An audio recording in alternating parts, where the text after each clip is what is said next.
Bao chorva texnikalarini kuzatib boruvchi mijozlar, bugun ko'rsatadigan obzorimiz mana vakuumli drobilkamiz bo'ladi. Ko'rishlaringiz mumkin. Mana baquvvat har qanday don mahsulotni maydalab un holatigacha olib kelib beradi. Motoriga keladigan bo'lsa, eng muhim joyi motori bo'ladi. 100% mis motor bo'ladi. 4 kilovatli mana ko'rishlaringiz mumkin. 4 kilovatli 5600 оборот, soatiga 250 kg don mahsulotini maydalab beradi. Ichini ham ko'rishlaringiz mumkin. Mana ichini ochib ko'rsataman. Mana qalin bo'ladi, metallari ham. Setkasi. Mana inli. Mana tishlari bor, baquvvat. Kallonli temirdan bo'ladi, kuydirilgan, ya'ni qo'yasiz yana. Yopasiz, ishlataverasiz. Burab qo'yasiz. Mana bu yerdan ligirovka qiladigan joyi, mana yumshatasiz. O'sha don tortadigan vaqtda o'rtacha holatiga qilib qo'yasiz. Ya'ni mayna qo'ysangiz, pastroqga qo'yasiz. Yiroqga qo'ysangiz, teparoqga qo'yasiz. Mana 5 xil setkasi bo'ladi.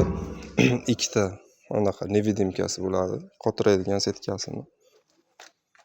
Mana bu siklondan chiqarib beradi don mahsulotlarini. Mana bu yerga idish qo'yib qo'yasiz, pastdan chiqarib tushirib beradi. Bunisiga keladigan bo'lsa, bunisi kichkinaroq vazni o'zi ham, narxi ham, yana shuna motorlari bir xil. Motorlari bir xil mana. 4 kilovat bo'ladi motorlari. 250 kg don mahsulotini maydalab beradi, 5400 оборот, 220 ga ishlaydi. Mana shunaqa ko'rinishda bo'ladi, yig'ilgan holat. Ko'rishlaringiz mumkin. Upakovka holati ham, upakovkasi mana bu bo'ladi korobkada. Mana shu korobkada bo'ladi kattasi, mana bu kichkinasi, mana bu korobkada bo'ladi. Sal kichikroq bo'ladi. Motorlari mana bu. 4 kilovatli motor. Narxlariga keladigan bo'lsa, narxini ham aytib o'taylik birdaniga. Mana buni narxi 3.200.000 so'm. O'zbekiston bo'ylab dastavkamiz bepul.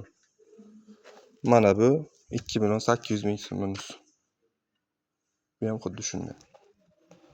Ko'rishlaringiz mumkin, har qanday drobilkamiz bor, 30 dan ortiq, 30 xildan ortiq drobilkalarimiz bor. Pastdagi raqamlarga bemalol murojaat qilishlaringiz mumkin.